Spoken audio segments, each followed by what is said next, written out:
오늘 말씀은 마태복음 8장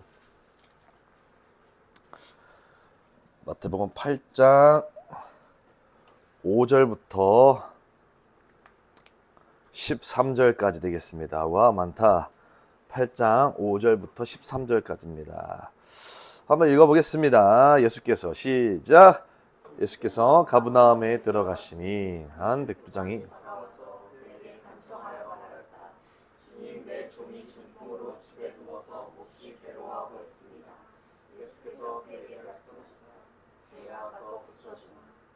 백부장이 대답하였다. 주님, 나는 주님을 내 집으로 모셔드릴 만한 자격이 없습니다. 그저 한마디 말씀만 해주십시오. 그러면 내 종이 나을 것입니다. 저도 상관을 모시는 사람이고 내 곁에도 병사들이 있어서 내가 이 사람더러 가라고 하면 가고 저 사람더러 오라고 하면 옵니다. 또 내 종더러 이것을 하라고 하면 합니다. 예수께서 이 말을 들으시고 놀랍게 여기셔서 따라오는 사람들에게 말씀하셨다. 내가 진정으로 너희에게 말한다. 나는 지금까지 이스라엘 사람 가운데서 아무에게서도 이런 믿음을 본 일이 없다. 내가 너희에게 말한다. 많은 사람이 동과 서에서 와서 하늘나라에서 아브라함과 이삭과 야곱과 함께 잔치자리에 앉을 것이다. 그러나 이 나라의 시민들은 각각 어두운 데로 쫓겨나서 거기서 울며 이를 갈 것이다. 그리고 예수께서 백부장에게 가거라. 내가 믿은 대로 될 것이다 하고 말씀하셨다. 바로 그 시각에 그 종이 나았다. 할렐루야. 지난 시간이라 하면 이제 2주 전으로 올라가게 되겠습니다. 지난 시간 우리가 이제 나눴던 말씀이 예수님께서 세례를 받는 장면을 우리가 나눠봤습니다. 기억하세요? 예수님 세례 그 부분을 복습 살짝 한번 하고, 우리 엘리엘리께서 그때 없으셨나요? 네, 복습 한번 살짝 한번 해주고 넘어가도록 하겠습니다. 예수님의 세례는 단순히 세례를 받은 사건이 아니다. 그죠? 이 사건은 예수님께서 우리의 대표가 되셔서 죄와 사망의 길을 대신 걸으시고 우리를 하나님 자신과 하나 되게 하시려는 구원의 시작이었다. 아멘.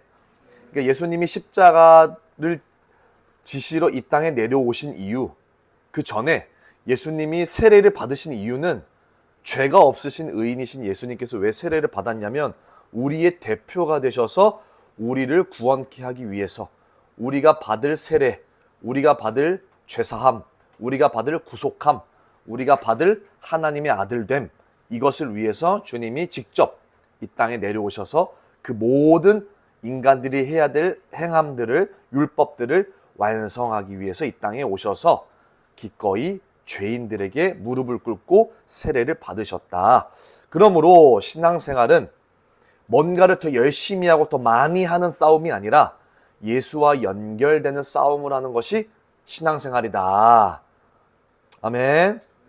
그래서 우리 힘으로, 우리 능력으로, 우리의 열정으로, 어떤 괄시함으로 변화되는 도 닦는 것이 아니라 예수와 연합하고 더 예수와 소속되고 더 예수께 붙들리고 더 예수를 붙들고 더 예수와 함께 하려고 성령을 의지하고 성령과 동행하고 성령에 예민해지고 성령에 민감해지고 성령과 함께 가려고 할 때 우리 안에 있는 속사람, 시작.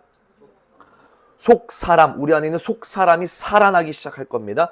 그 속사람이 살아날 때 우리 삶이 변화가 되어지고 믿음이 성장하게 되어진다고 말했습니다.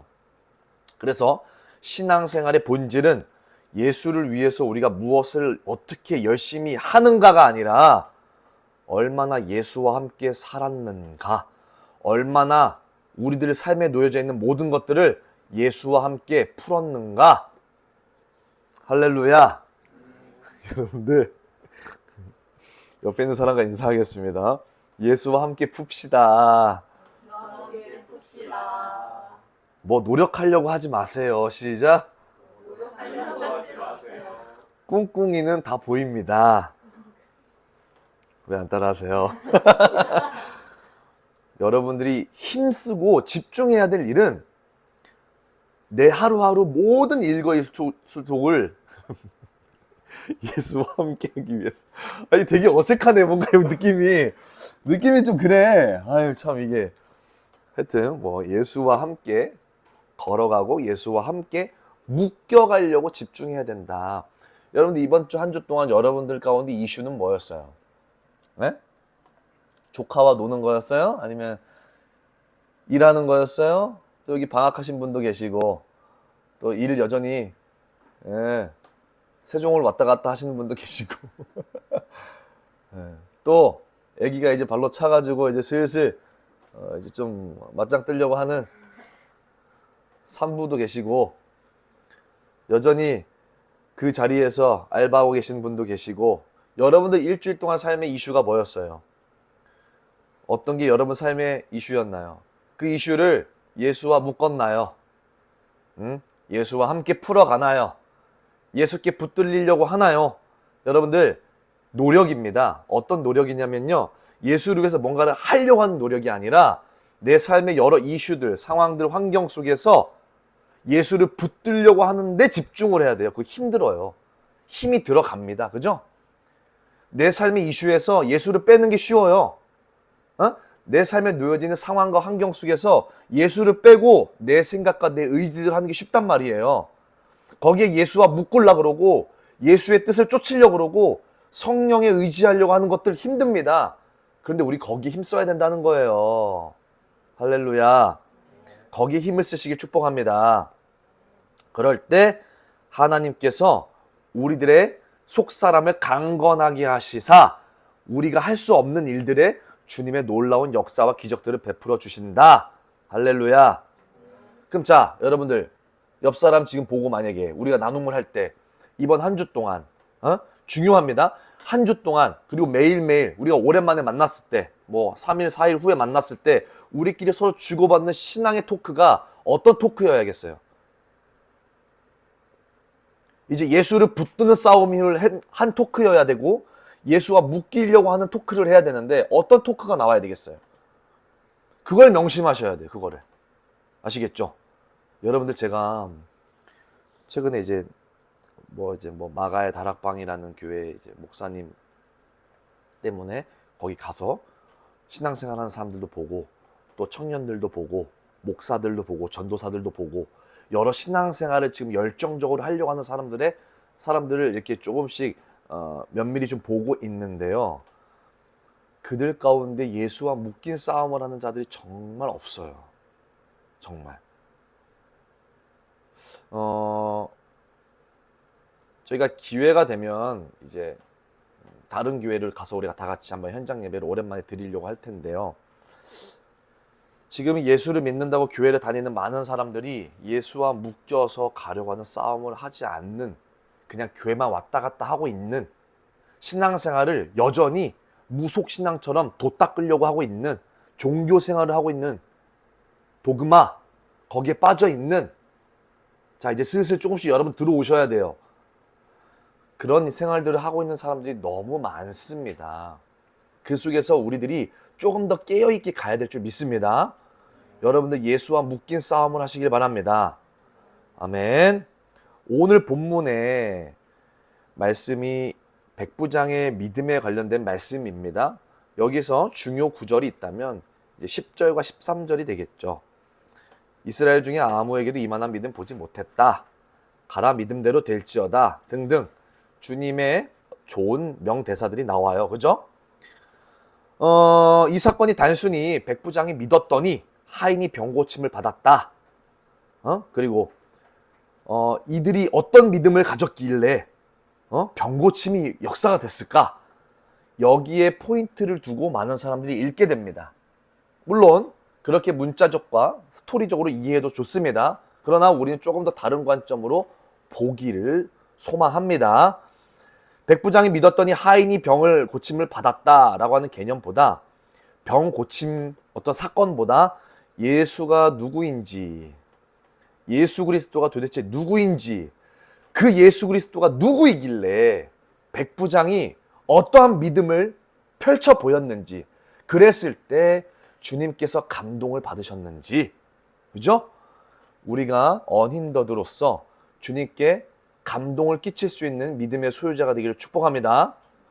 주님이 찾고 주님이 인정하고 주님이 와, 찐 감격이다, 감동이다 라고 느낄 수 있는 청년들이, 그 믿음의 소유자들이 다 돼야 될 줄 믿습니다. 여러분들 이거 장난으로 하는 말 아니고요. 그냥 제가 설교에서 끼적끼적 따까리처럼 얘기하는 게 아니고 여러분 진지한 소망이 있어야 됩니다. 가슴에 손을 얹고 주여 제 믿음에 감동받아 주시옵소서. 시작. 주여 제 믿음에 감동받아 그렇지. 이렇게 고백을 해야 이제 부담이 되지. 여러분 믿음으로 주님을 감동시켜야 된다라는 부담을 드리는 거예요. 아멘. 자, 그러면 자, 질문. 왜 우리가 우리 믿음으로 주님을 감동시켜야 됩니까? 왜? 에? 시키니까? 성경에 나와 있으니까? 왜? 따라해 봅시다. 주님이 원하시기 때문에. 주님이 우리한테 지금도 이렇게 얘기하시는 거예요. 내 마음을 감동시켜줘. 내 마음을 감동시켜줘. 근데 이것을 사람들이 또 무속신앙처럼 생각해서 지성이면 감천이다 이래가지고 그냥 막 주님을 위해서 막 헌신하겠습니다. 교회 8개, 5개 차리겠습니다. 막 까부러치고 막 내 잠 줄이고 내 목숨 던지고 주님을 위해서 막 이렇게 가면 주님이 막 감동받는 줄 착각하는 거예요. 여러분들, 자, 여기 이제 커플들이 좀 있고, 자, 이제 엘리쌤 이제 또 이제 앞으로 커플 되셔야 되는데, 커플 서로가 목숨을 다해서, 예? 자기 목숨까지 바쳐가지고 막 사랑한다 그러면 부담스러워요? 아니면 너무 감격이 넘쳐요? 좋으실라나 또? 여성분들은? 주여. 아니, 집중은 하겠으나, 그 목숨을 다 바쳐서 그 헌신하고, 그 막 조금 뭐 걸어가면, 괜찮아. 내가 업어줄까? 이거 들지 마. 내가 들어줄게, 막. 넌 아무것도 하지 마. 내 모든 피와 땀을 너에게 바칠게, 막. 주님이 그런 걸 감동받으시는 게 아니에요. 물론 그게 고맙고 좋긴 하겠죠. 이쁘고. 이해되셨나요? 주님이 원하시는 건 뭘까요? 오늘 이 본문에서 한번 찾아봅시다. 왜 예수님은 이렇게 백부장을 칭찬했을까? 놀랍게 여겼거든요. 야, 내가 이스라엘을 위해서 왔거든? 니네 이방인들이 아니라? 너무 슬퍼. 근데도 이스라엘 중에 내가 이만한 믿음을 못 봤어. 백부장아, 너 진짜 내 마음이 막... 백부장의 소원이 컸기 때문이 아닙니다. 주여! 주님, 전 믿습니다. 여러분들, 믿습니다. 주여, 믿습니다. 이 고백 많이 하는 사람일수록 믿음이 적은 자들이에요. 야, 다현아, 난 너 믿어. 야, 난 너 믿는다고. 나 진짜 너 믿어. 난 너가 바람도 안 피고, 야, 너 진짜 딴 생각 안 하는 거, 나 너 진짜 믿어. 나 믿어, 진짜 믿어. 믿어? 나 믿는다. 믿어? 박영규 같아. 아니, 그렇게 믿는다고 말을 많이 한다고 믿음이 있는 게 아니란 말이에요. 그죠? 저는 이 백부장이 왜 예수님께 인정받았냐. 첫 번째로 꼽을 때 예수님을 제대로 알았다. 이 당시 시대 때 백부장이 예수를 정확히 알았다. 여러분들, 예수님께 감동을 끼치는 믿음이 생기려면요, 예수가 누군지 정확하게 아시고 고백할 줄 알아야 돼요. 여러분들, 이 말이 어려운 말인데요. 왜 어렵냐면, 예수님이요? 구원자요. 예수님이요? 그리스도죠. 예수님이요? 우리 왕이요. 예수님이요? 우리의 주인이시죠. 등등 여러분들이 할 수 있는 수준의 말들이 좀 있긴 합니다. 그죠? 근데 그런 고백들이 그냥 하는 말이 아니고, 여러분들 지금 여기서 말하는 이 백부장의 하인이라고 했을 때, 이 당시에 하인이라는 표현을 썼을 때 아들이고 상속자일 확률이 높다는 거예요. 우리가 생각할 때 백부장의 하인, 종 중에 하나, 그 하나를 백부장이 챙기려고 예수께 와가지고 막 외친 게 아니라요, 예수님 앞에서 압존법을 따진 거예요. 주여, 이 종을 불쌍히 하소서라고 하면서 쓰던 그 종, 그 하인이라는 표현이 백부장의 아들일 수도 있다라는 어떤 해석점들이 있습니다. 이해되셨죠? 예를 들어서 동성이가 아파. 근데 내가 막 예수님께 달려가가지고 주여 엎드린 거예요. 지금 저의 종이 아픕니다. 이렇게 얘기하는 거예요. 동성이가 내 종도 아니고 하인도 아닌데 주님 앞에서 낮춰서 설명하기를 하인과 종이라고 표현했다고도 관점을 볼 수 있는 해석점이 있는 거예요. 근데 그 하인이, 그 상속자가 될 그 아들이, 동성이가 아파. 얘를 살려야만 해. 근데 이 예수께 가면 살아난다는 분명한 역사적 기적의 사실이 있어. 그 근거를 붙들고 가서 엎드려가지고 살려주세요. 살려주세요. 이 소원이 커가지고 주님이 와 너는 얼마나 나를 간절히 원하냐? 야, 네 얼마나 나를 찾기를 원하냐? 이거에 감동받아서 주님이 움직인 게 아니라는 사실입니다. 아시겠죠? 여러분들 지성이면 감천이라는 말에서 넘어갑시다. 할렐루야. 여러분들이 진심을 가진다고 해서 하나님이 여러분들의 진심에 무조건 반응할 거라는 편견을 조금은 내려놓읍시다. 현정이는 좀 진심 가져도 돼요. 아직 히든카드 있잖아요. 아직 히든카드가 좀 남아 있습니다. 이건 뭘 말하는 거냐면 우리는 그래도 현정이 너보다 신앙생활을 어느 정도 연수가 좀 채워져 있잖아요. 그러니까 우리가 생각하는 하나님과의 관계보다 너가 생각하는 하나님의 관계보다 조금씩 다를 수는 있습니다. 이해됐죠? 그래서 조금은 다르게 설교하는 건데 보편적으로는 여러분들의 진심이 그죠? 주님 제가 이렇게 했는데 주님 제가 뭐 에? 주님 영광 가리려고 했습니까? 주님 영광 때문에 교회 한 거 아닙니까? 제가 조전도사예요. 저잖아요. 주님 알잖아요. 제 진심을. 아 무슨 내가 뭐 장난하려고 인생 사는 것도 제 인생 다 주님께 꼬라박아서 사는데 이렇게 까부러치면 안 된다는 거예요. 이게 아닌 거예요. 이런 진심이 주님의 마음을 흔들고 움직이지 않는 거예요. 그죠? 예배하는 자는 신령과 진정으로 예배드려야 된다라는 개역개정 번역으로 인해서 오늘날 한국교회 예배론이 무너졌죠. 너가 진심으로 예배드리면 주님이 받는다 이거죠. 그럼 가인을 왜 안 받았어 주님이? 가인 예배는. 가인은 이미 싹수가 노랬어요. 가인은 이미 예배 자체가 틀어졌어요. 가인은 이미 얘는 아주 그냥 예배 드릴 자세가 안 돼 있는 놈이었어요.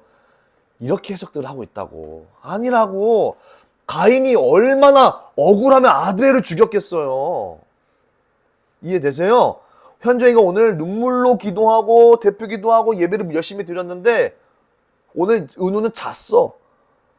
근데 하나님이 은우 예배는 받고 현정 예배는 안 받겠대. 현정이가 기분 나쁘죠? 왜요? 진심이 있었으니까 기분 나쁘지. 그죠? 진심이 없으면 그래요. 맞아요. 솔직히 제가 조금 찔리긴 해요. 이게 넘어갈 수 있는 일인데 내가 정말 진심 가득하게 주님께 드렸는데 안 받겠다 쌩깐 거예요 주님이. 그러니까 열받는 거예요. 쟤는 뭐라고. 쟤는 뭔데 이렇게 열받는 게 가인이었단 말이에요. 그러니까 신령과 진정으로 너희들의 진심을 다해서 예배를 드리면 주님이 받으신다라고 하는 어느 정도의 공갈을 벗어나야 된다. 우리 진심을 다한다고 해서 주님이 받아야 되는 건 아니라는 거예요. 할렐루야. 정확하게 예배하고 정확하게 예수님을 알자. 시작. 정확하게 예배를 하고 정확하게 예수님을 알자. 이해됐나요? 자, 지금 얘기하는 강조점은 우리의 진심이 주님이 꼭 응해야 된다는 사실을 넘어가라고요. 여러분이 얼마나 진심이 가득한지 알아요. 그리고 얼마나 정말 원하는지 안다고.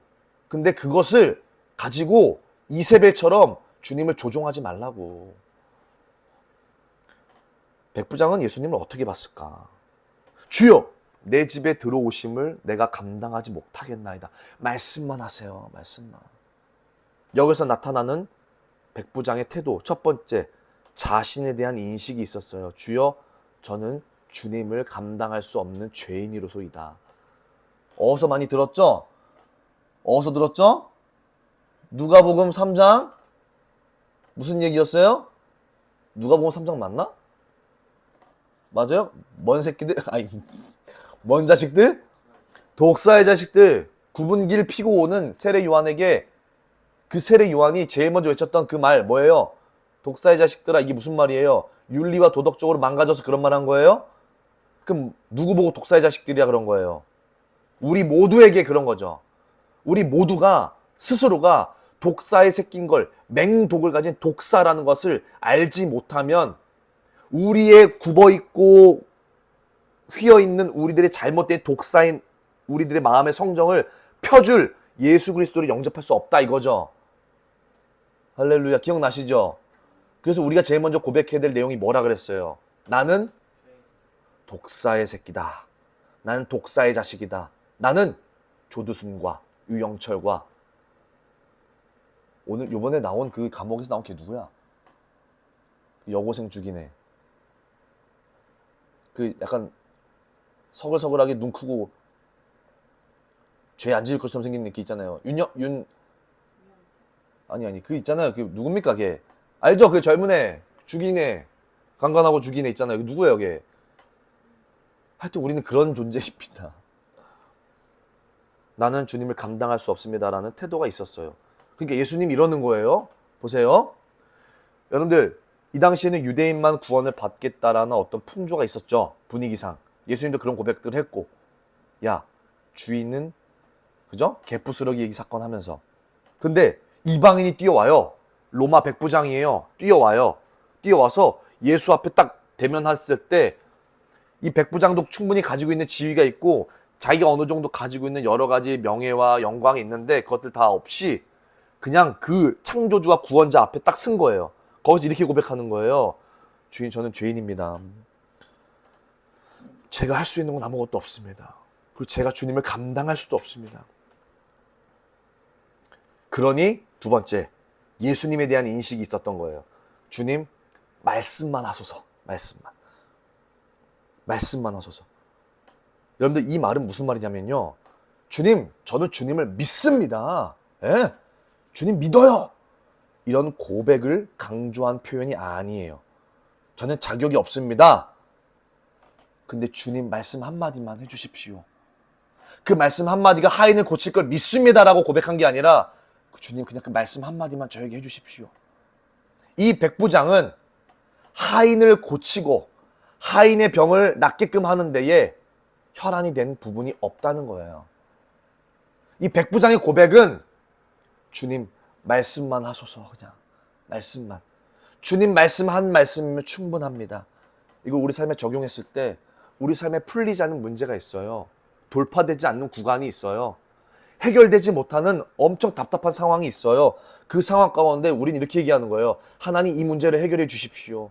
그리고 이 문제가 해결될 줄 믿습니다. 하나님, 우리가 교회 건물이 지금 없었고 장소가 없습니다. 밀실을 주님께서 준비해 줄 줄 믿습니다. 라고 고백하는 게 아니라 주님 말씀만 하옵소서. 주님 한 말씀이면 충분합니다. 주님 그 말씀 주시고 장소 안 주는 거 충분합니다. 괜찮습니다. 하인 고쳐주지 않는 것도 괜찮습니다. 그저 주님 오시지 마시고 그냥 말씀만 하옵소서. 보이세요? 백부장의 믿음이. 여러분들이 이 백부장과 같은 믿음을 가져야 될 줄 믿습니다. 자신의 자격 없는 그 상태를 아는 믿음. 여러분들 그것은 믿음입니다.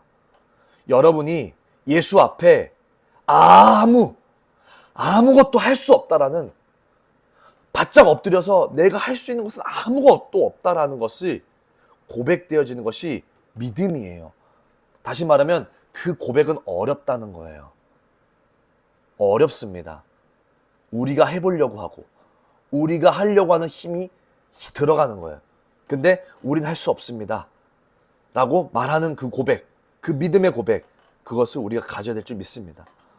믿음이 깊어질수록 내가 주님을 위해서 얼마나 할 수 있냐를 깨달아가고 내가 얼마나 주님의 뜻을 위해서 내 목숨까지 바치겠습니다가 나오는 게 아니라 예수님이 얼마나 크신가, 예수님이 얼마나 대단하신 분인가, 예수님이 얼마나 우리에게 위대한 존재인가, 예수님이 얼마나 그 나라와 그 뜻을 이루어가시기를 원하시는가, 이것에 대해서 깨달아지게 되어지는 겁니다. 여러분 성경을 보실 때 얼마나 예수님의 위대하심을 깨달아가는가, 이것을 체크하시면서 성경을 묵상하시며 나아가십시오. 아시겠죠? 조금 더 업그레이드 합니다. 여러분들 큐티를 하고 나아갈 때 여러분들 깨닫는 거 중요합니다. 여러분들 교훈 얻는 거 중요합니다. 여러분들이 알아가는 거 중요합니다. 성경의 스토리 이해하는 거 중요합니다. 예수님이 어떤 말 했고 이 사람이 이런 말 했고 거기서 난 이런 거 느꼈다, 중요합니다. 그러나 우리들의 성경 묵상의 최종적 목적은 예수님은 어떤 분인가, 다시 말하면 하나님은 어떤 분인가, 하나님이 얼마나 위대하신가, 하나님이 드러나야 됩니다. 우리 성경 공부 때 배웠던 대로 성경을 읽을 때마다 예수가 보여야 됩니다. 할렐루야. 그게 참된 믿음의 증거가 되어집니다. 그래서 자기 확신이 강해지는 것이 아니라 예수님에 대한 신뢰가 강해지는 겁니다. 믿습니다.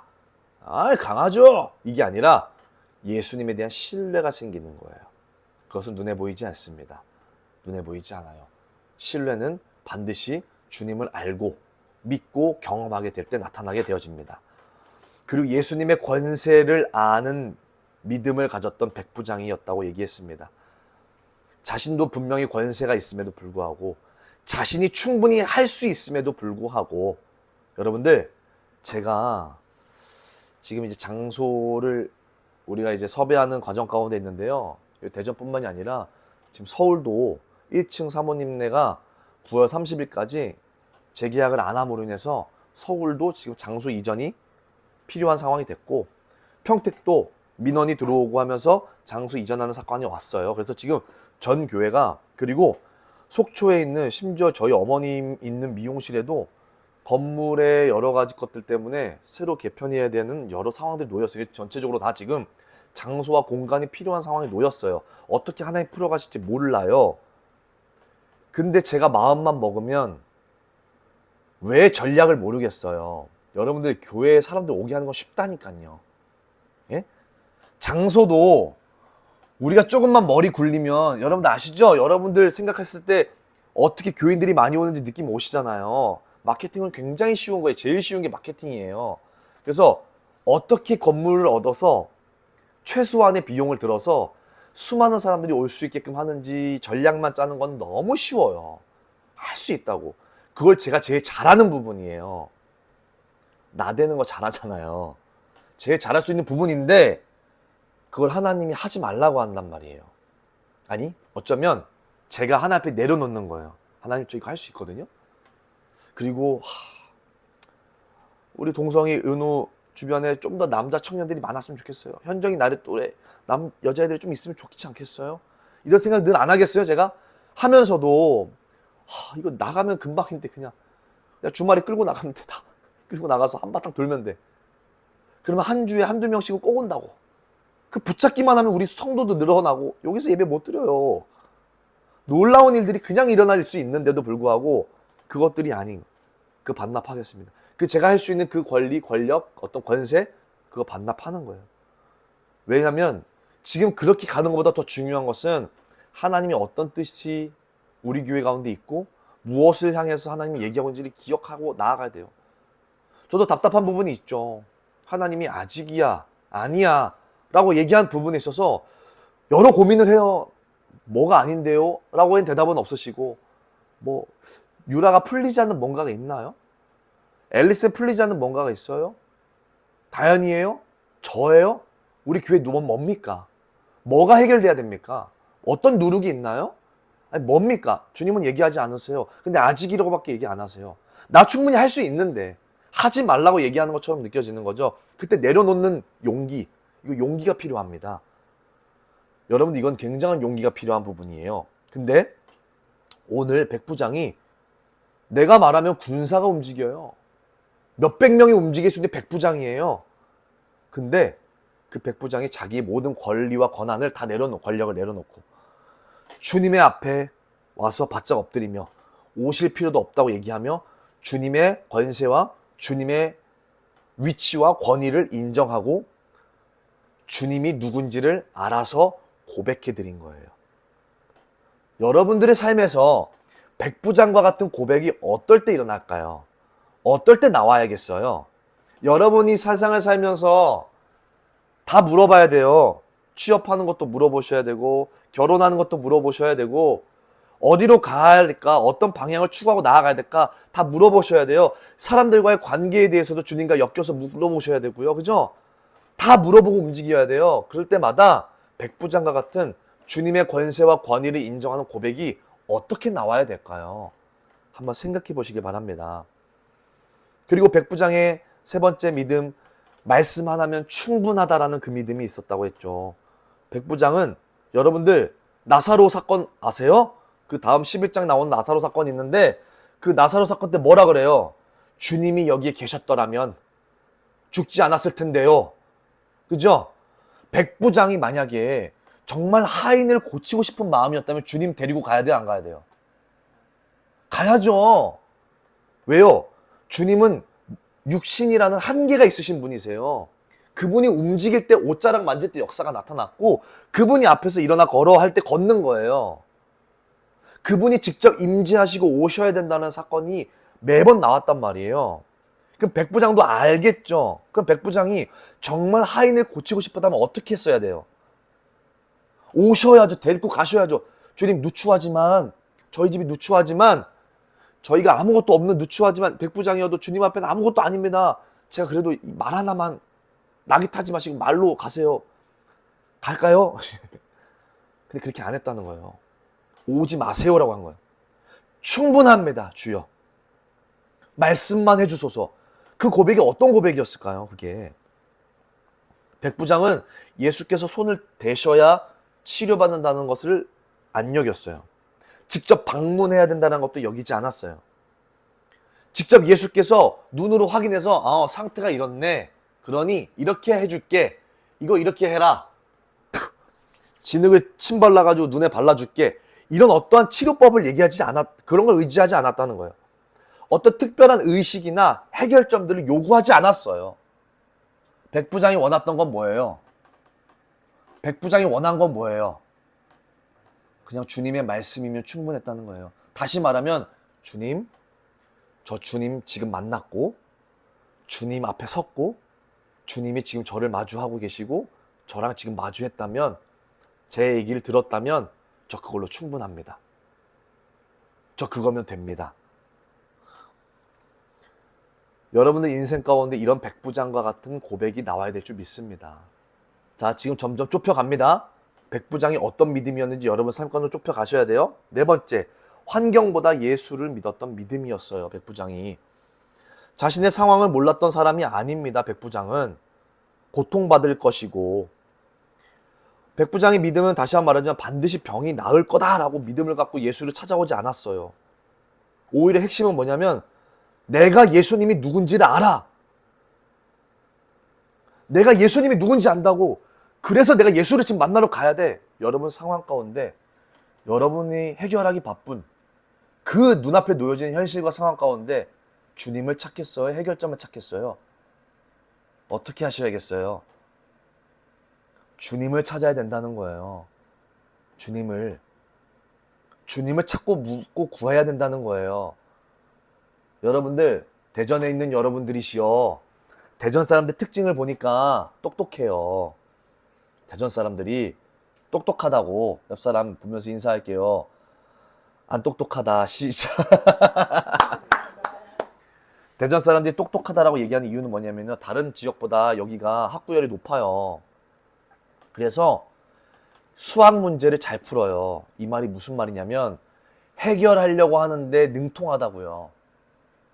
어떤 사건이 열리면 머리가 빠릇빠릇하게 돌아가면서 빠르게 해결하려고 그래요. 어떤 문제든. 그죠? 그게 오차를 범합니다. 주님과의. 오류가 생겨요.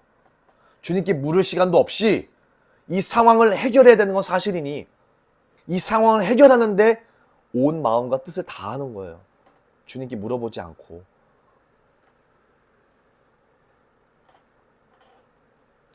어떠한 상황과 환경이 있든지 간에 주님을 찾고 구하는 여러분들에게 축복합니다. 문제 해결이 우리 인생의 주 목적이 아니라 그랬습니다. 그죠? 주님께서 이렇게 얘기합니다. 너 믿은 대로 될지어다. 이 말의 의미가 뭘까요? 너가 강하게 믿으니 네가 원하는 일 이루어질 것이다 라고 얘기한 게 아니에요. 그런 믿음의 인정함이 아니었습니다. 그럼 뭐였냐면 백부장이 주여 제가 확신하니 병이 나을 것입니다 라고 하는 믿음이 주님께 감동이 된 게 아니라는 소식이죠. 그죠? 예수님이 말씀하시면 이루어진다. 이게 백부장의 고백이었어요. 그러니 따라서 너 믿은 대로 될지어다 라고 말했던 예수님의 고백은 네가 원하는 것을 믿은 그대로 이루어 주겠다 이런 개념이 아니라 너가 지금까지 나를 바라보고 나를 믿고 있었던 그 믿음의 상태 그대로 될 거야. 되게 이상하죠? 고백이. 이게 원어 해석으로 하면 이렇게 되는 거예요. 네가 지금까지 나 예수를 바라보고 고백하고 믿었던 그 상태 그대로 될 거야. 여기에는 네 하인이 네 믿음 때문에 고침 받을 거야 라는 말이 있는 게 아니에요. 이해되셨죠? 지성이면 감천이에요? 아니죠? 네가 지금까지, 그럼 이게 무슨 말이에요? 백부장이 어떤 믿음이 주님께 인정받은 거예요?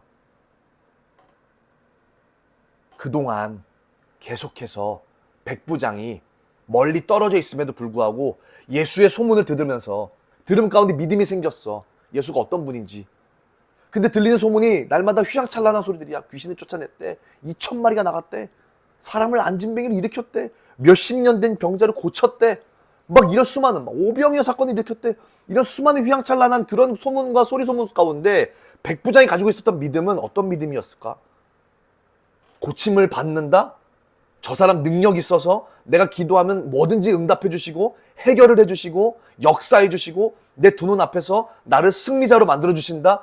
이런 고백과 이런 믿음이 아니었다는 거예요. 백부장은. 그게 예수께 다가간 백부장의 믿음의 행위가 아니었다는 거죠.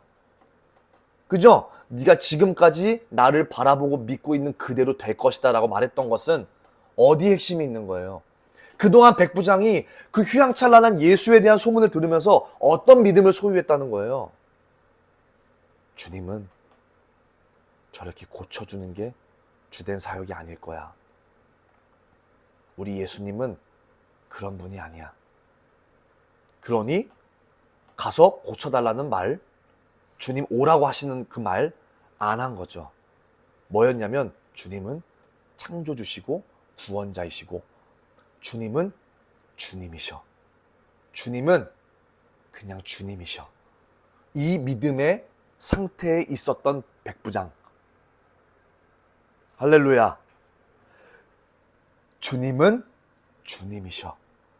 그 믿음의 상태를 가지고 있었던 백부장의 믿음이 예수를 만나러 와서 주여 말씀만 하옵소서라고 했을 때 예수님께서 이야기하기를 너가 지금까지 가지고 있었던 너의 소유된 그 믿음대로 될 것이다 라고 말했던 것은 어떻게 작용하게 되냐면 집으로 돌아가 보니 하인이 고침을 받았어요. 놀라지 않았어요. 왜냐하면 주님이 너에게도 주인이니까. 당연한 일이고 내가 고침 받으려고 달려간 것도 아니고 내 아들 하인이 고침을 받았다는 그 사건이 놀라운 일이 아니라 내 아들에게도 주님이 예수가 된다라는 그 사실을 고백하게 되는 사건이 되는 거죠. 아멘. 여러분들은 예수님을 어떻게 믿어야 되겠어요? 여러분들은 삶 속에서 어떻게 예수님께 고백해야 되겠어요? 믿음으로.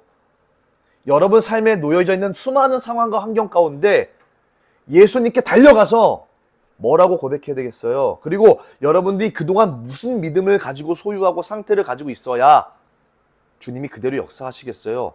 백부장은 이런 믿음이잖아요. 창조주, 구원자 그 하나님이 나의 주님이십니다. 주님은 나의 주님이세요. 주님이 주인이시기 때문에 병이건 귀신이건 어둠이건 저주건 사망이건 뭐가 중요하겠습니까? 주님이 주인이신데. 그러니 주님이 주인이 되는 그 순간 병은 떠나가게 됩니다. 할렐루야. 주님이 주인이 되는 그 순간 우리들의 어둠과 돌파되지 않는 모든 것들은 다 해결이 될 줄 믿습니다. 먼저 그 나라와 의를 구하라. 그리하면 네가 원하지 않는 것까지 다 이루어지리라. 할렐루야. 그럼 여러분들의 주님을 향한 믿음의 고백이 어떤 고백이어야 되겠어요? 주님을 잘 정확하게 알고 하나님이 누군지를 내 입술로 고백하는 것, 그리고 주님을 알아주는 것, 그거면 충분하다. 여호와는 저에게 목자이십니다. 그러니 그걸로 충분합니다. 다른 게 더 필요 없습니다. 이 고백을 하는 고백이 필요한 거죠. 오늘 설교에서 말하는 믿음의 핵심이 이해가 되시나요? 믿음은 내가 원하는 일이 반드시 내가 원하는 때에 내가 원하는 방법으로 이루어진다고 확신하는 것이 믿음이 아니라 내가 어디로 가는지 몰라도 나를 인도하시는 예수님을 알고 그분을 신뢰하며 따라가는 것, 이것이 믿음이라는 거예요. 여러분들, 예수를 믿고 난 후에 뭐가 달라졌어요? 동성이, 현정이 예수를 믿고 난 후에 달라진 삶 별로 없습니다. 뭐 교회 왔다 갔다 하는 정도? 성경 하루 좀 더 보는 정도?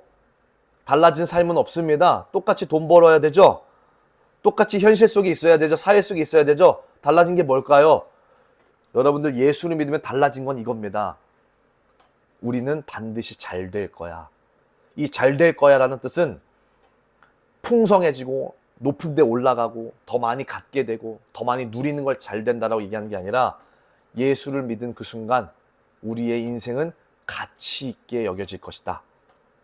주님의 우리 인생을 가치 있게 만들어 주실 것이다. 주님이 우리 인생을 가치로 채워줄 것이다. 이것을 믿는 게 예수 믿는 거죠. 아멘. 그러니 가치 있는 인생을 가진 자들이여, 명예롭게 살아라.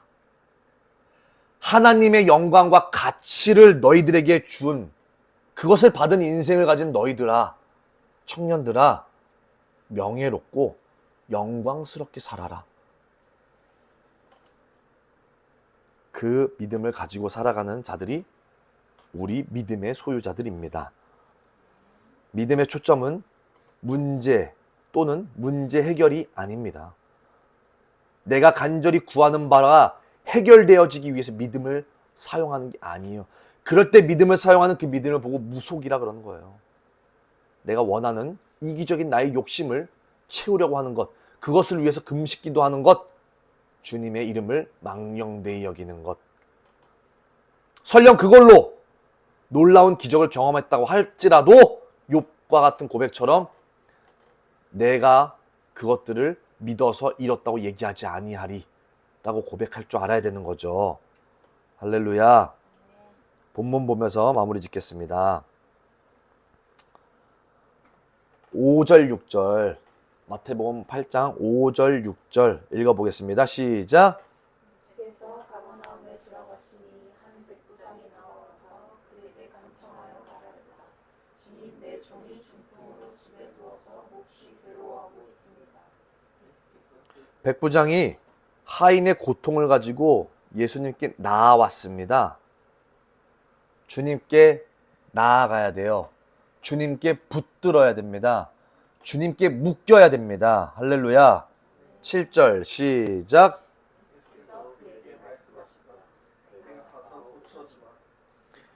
예수님께서 우리에게 말씀하십니다. 내가 그 모든 것들 위에 있다. 그죠? 주님은 반드시 그것들을 언제든지 열어줄 수도 닫힐 수도 있는 분이시다. 8절 시작. 부장이 대답하였다. 주님, 나는 주님을 내 집으로 모셔드릴 만한 자격이 없습니다. 그저 한마디 말씀만 해주십시오. 그러면 내 종이 나을 것입니다. 겸손과 예수님의 권세에 대한 신뢰, 백부장의 믿음이 여기서 나온 거죠. 지금까지 이걸 해석했습니다. 9절 시작. 상관을 보시는 사람이고 내 밑에도 병사들이 있어서 내가 이 사람들을 가라고 하면 가고 저 사람들을 오라고 하면 옵니다. 또 내 종도로 이것을 하라고 하면 합니다. 본인이 할 수 있는 모든 지위와 세상적인 모든 것들, 능력들 내려놓죠. 바울이 이야기합니다. 내가 그동안 배웠던 서울대 법학 지식, 3개 국어, 하버드의 학벌, 모든 법관으로 배웠던 가문의 유익함들 다 똥으로 여기겠다. 할렐루야. 겸손함이 거기서 나오는 거죠. 주님께 듣고 배우겠다는 거예요. 내가 아무리 옳다고 생각해도 10절 시작. 그래서 이 말을 들으시고 놀랍게 여기셔서 따라오는 사람들에게 말씀하셨다. 주님이 이제 인정하셨어요. 11절에서 12절 시작. 내가 너희에게 말한다. 많은 사람이 동과 서에서 와서 너희 나라에서 아브라함과 이삭과 야곱과 함께 잔치자리에 앉을 것이다. 그러나 이 나라의 시민들은 각각 어두운 데로 쫓겨나서 거기서 울며 이를 갈 것이다. 하나님 나라의 구원이 혈통적으로 유대인에게만 국한된 것이 아니라 예수를 믿는 그 믿음, 예수와의 믿음이 주어진 자들, 그들에게도 동일하게 넓혀져 가고 그걸로 완성될 거란 얘기고, 여기에 대한 포인트는 오늘 얘기하지 않았습니다. 넘어가고 13절 시작. 또 예수께서 백부장에게 바꿔라 내가 믿은 대로 될 것이다 하고 말씀하셨다. 여기서의 백부장의 믿음은, 인정받은 믿음은 여러분들 대답할 수 있어야 됩니다. 할렐루야. 아시겠죠? 결론입니다. 예수님이 감동하신 백부장의 믿음의 모습은 어떠한 크기와 열정과 어떤 극성보다 믿음의 대상이 었습니다. 백부장의 믿음의 포인트는 믿음의 크기가 아니라 믿음의 대상이었다는 거예요. 백부장은 자기 자신의 자기 확신으로 믿은 것이 아닙니다. 신념도 아니었습니다. 자기의 믿음 자체를 또 믿은 것도 아니었습니다. 그저 예수를 붙들었고 예수가 누구인지를 알았고 예수가 어떻게 우리들을 생각하는지를 알고 계셨던 분이었습니다. 이 백부장의 믿음, 나는 부족합니다. 그러나 예수면 충분합니다. 나는 모릅니다. 예수님은 다 아십니다. 나는 할 수 없습니다. 그러나 주님이 말씀하시면 모든 일들이 펼쳐집니다. 내 앞길을 저는 모릅니다. 주님은 저희를 인도하실 겁니다. 저는 가치가 없는 독사의 새끼와 불과합니다. 주님이 함께 하시면 제 인생은 가치가 있습니다. 이걸 여기는 믿음의 고백이 있었던 거예요. 할렐루야. 여러분들 앞으로 살아가는 시간 가운데에서 현실 속에서 백부장과 같은 믿음을 펼쳐야 될 줄 믿습니다. 지성이면 감천이고 무속신앙과 같은, 그저 이 본문을 1차적으로 해석해서 믿습니다 주여, 믿어요 주여 라고 해가지고 어떤 믿음을 땡겨서 어떤 역사를 맛봐서 주님께 영광 돌립니다 라고 말하는 수준 낮은 해석이 아니라 이 백부장이 가지고 있었던 온전한 믿음을 여러분들이 가지고 계셔서 이제 오늘로부터 이 unhindered라고 하는 어떤 이 단어 속에 있는 우리가 흡수해야 될 가장 기초적인 말씀들을 마무리하게 되는 것 같습니다. 그래서 유튜브에 지금 다 올라가 있고요. 여러분들이 이전 날까지 배웠던 unhindered와 교회와 성령, 그리고 unhindered로서 우리가 어떻게 무엇을 살아가야 될지를 배웠고, 오늘 마지막 기점으로 그 unhindered라고 하는 정체성을 가지고 살아가는 믿음의 소유가 어떻게 확장되어지는지, 어떻게 열매로 맺혀지는지, 이러한 믿음으로 열매가 맺혀질 것이다. 아멘. 이렇게 오늘까지 해서 unhindered에 대한 1단락을 마무리하도록 하겠습니다. 기도하겠습니다.